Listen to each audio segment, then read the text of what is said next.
பல்வேறு கோரிக்கைகளை வலியுறுத்தி பெல் சிறு குறு நடுத்தர தொழிற்சாலைகளின் சங்கத்தினர் அமைதி பேரணி நடத்தினர். சிறு குறு தொழிற்சாலைகள் உற்பத்தி செய்யும் பொருட்களுக்கு உரிய விலை கிடைக்கச் செய்தல், உற்பத்தி செய்த பொருட்களை குறித்த நேரத்தில் எடுக்க வழி செய்தல் உள்ளிட்ட பல்வேறு கோரிக்கைகளை வலியுறுத்தி இந்த அமைதி பேரணி நடைபெற்றது.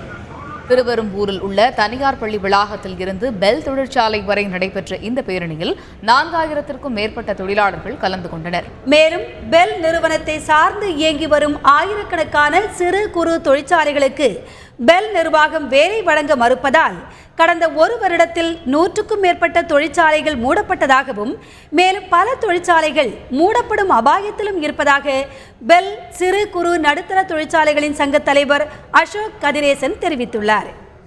இன்னைக்கு இந்த 500 கம்பெனி ரொம்ப ஒரு அபாயகரமான நிலைமையில் உள்ளது.